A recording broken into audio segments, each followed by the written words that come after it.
জহির রায়হানের আরেক ফাল্গুন। এটা কি শুধুই একটা উপন্যাস? না, তার চেয়েও অনেক বেশি কিছু। আজকের এই আলোচনায় আমরা দেখব কিভাবে এই বইটা একটা জাতির মুক্তির আকাঙ্ক্ষার দলিল হয়ে উঠল, মানে আক্ষরিক অর্থেই একটা বিপ্লবের গল্প। কিছু কিছু গল্প এমন একটা লাইন দিয়ে শেষ হয় যেটা আসলে গল্পের শেষ নয়, বরং একটা প্রতিশ্রুতির শুরু। আসছে ফাল্গুনে আমরা দ্বিগুণ হব। ভাবুন তো একবার, এই একটা লাইনের ভেতরেই যেন একটা গোটা জাতির অদম্য চেতনার পুরো ইতিহাসটা ধরা আছে। আরেক ফাল্গুনকে শুধু একটা উপন্যাস বললে আসলে ভুল হবে। এটা বাংলা ভাষা আন্দোলনের যে স্পিরিট, মানে বাংলাকে রাষ্ট্রভাষা করার যে ঐতিহাসিক লড়াই, ঠিক সেই স্পন্দনটাকে ধরে রেখেছে। চলুন একটু গভীরে গিয়ে দেখি কিভাবে এই লেখাটা এতটা গুরুত্বপূর্ণ হয়ে উঠল। সবচেয়ে মজার ব্যাপার হলো এর সময়কালটা। দেখুন, বইটা লেখা হচ্ছে ৬৯-এর গণ অভ্যুত্থানের সেই উত্তাল সময়ে, কিন্তু গল্পের পটভূমি সেটা আরও পেছনে, ১৯৫৩ সাল, অর্থাৎ ভাষা আন্দোলনের ঠিক ১ বছর পর। জহির রায়হান যেন দুটো ভিন্ন সময়ের প্রতিরোধকে একটাই সুতোয় গিথে দিয়েছেন। পুরো উপন্যাসটার কাহিনী কিন্তু মাত্র একটা দিনের, হ্যাঁ, মাত্র ২৪ ঘণ্টার। এই অল্প সময়ের মধ্যে এমন একটা উত্তাল পরিস্থিতি তুলে ধরা হয়েছে যেখানে প্রতিটা মুহূর্তই যেন ইতিহাসের মোড় ঘুরিয়ে দিচ্ছিল। গল্পটা শুরু হচ্ছে ২০শে ফেব্রুয়ারির রাতে। ছাত্ররা বিশ্ববিদ্যালয়ের ছাদে কালো পতাকা উড়িয়ে দিচ্ছে, আর পরদিন মানে ২১শে ফেব্রুয়ারি সেই পতাকা নামানো নিয়েই বেঁধে গেল সংঘর্ষ। তারপর মিছিল, পুলিশের লাঠিচার্জ, টিয়ার গ্যাস আর একের পর এক গ্রেফতার। সন্ধ্যার মধ্যে শোয়ে শোয়ে ছাত্র জেলে। কিন্তু মজার ব্যাপার হলো, জেলের ভেতরেও তাদের স্লোগান থামছে না। এই উপন্যাসের চরিত্রগুলো কিন্তু শুধু ব্যক্তি নয়, তারা এক একটা আইডিয়ার প্রতীক। যেমন ধরুন মুনিম, তার মধ্যে রয়েছে আপসী নেতৃত্ব। আবার আসাদ আর ডলির সম্পর্কটা দেখায় কিভাবে দেশের জন্য ভালোবাসা ব্যক্তিগত প্রেমকেও ছাপিয়ে যেতে পারে।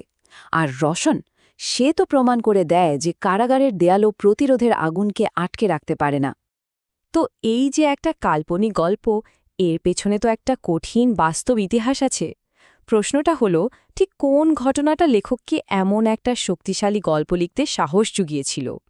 এর উত্তরটা লুকিয়ে আছে লেখকের নিজের মধ্যেই। জহির রায়হান, যিনি শুধু গল্পটা লেখেননি, তিনি নিজে এই গল্পের একটা অংশ ছিলেন। তার ব্যক্তিগত জীবনই এই উপন্যাসকে এতটা জীবন্ত করে তুলেছে। জহির রায়হানের আসলে দুটো পরিচয়। একদিকে তিনি একজন অসাধারণ লেখক আর চলচ্চিত্রকার, অন্যদিকে তিনি ছিলেন একজন রাজপথের সংগ্রামী। তিনি নিজে ভাষা আন্দোলনের মিছিলে হেঁটেছেন, পুলিশের তাড়া খেয়েছেন, এমনকি জেলেও গিয়েছেন। আর এই যে নিজে চোখে দেখা অভিজ্ঞতা, এটাই আরেক ফাল্গুনকে সাধারণ একটা গল্প থেকে বাস্তবতার এক দারুণ শৈল্পিক দলিলে পরিণত করেছে। আগেই বলছিলাম, এই উপন্যাসটা এর গল্পের চেয়েও অনেক বড়। এর ভেতরে লুকিয়ে আছে কিছু গভীর প্রতীক, আর সেগুলো বুঝতে পারলে এর আসল তাৎপর্যটা ধরা যায়। এখানে ফাল্গুন মানে কিন্তু শুধু ক্যালেন্ডারের একটা মাস বা বসন্তকাল নয়। লেখক এই ঋতুটাকে ব্যবহার করেছেন বিপ্লবের প্রতীক হিসেবে। ফাল্গুন মানেই তো নতুন প্রাণের আশা, নতুন শুরুয়াত। ঠিক যেমন প্রকৃতিতে বসন্ত আসে, তেমনি মানুষের মনেও যে প্রতিরোধের বসন্ত আসতে পারে, এটাই তিনি দেখিয়েছেন। আর বইটার নাম আরেক ফাল্গুন, এর মূল কথাটাই হল, এই সংগ্রাম বা প্রতিরোধ একবারের জন্য শেষ হয়ে যায় না। এটাকে যদি দমন করা হয়, তবে তা পরের বসন্তে, মানে আরেক ফাল্গুনে আবার নতুন করে ফিরে আসবেই। এটা একটা চক্র যা চলতেই থাকে। এবার আসা যাক উপন্যাসের সেই বিখ্যাত শেষ লাইনটার কথায়। এই একটা লাইন কিভাবে পুরো আখ্যানটাকেই একটা অন্য মাত্রায় নিয়ে গেল, সেটা সত্যি ভাবার মতো। গল্পের একদম শেষে যখন পুলিশ অফিসার ব্যঙ্গ করে বলছে যে জেলে তো আর জায়গা নেই, তখন গ্রেফতার হওয়া ছাত্রদের মধ্যে থেকে একজন এই কথাটা বলে ওঠে। এটা কিন্তু কোনো অনুরোধ বা আকুতি নয়, এটা ছিল একটা চ্যালেঞ্জ, একটা দৃঢ় ঘোষণা।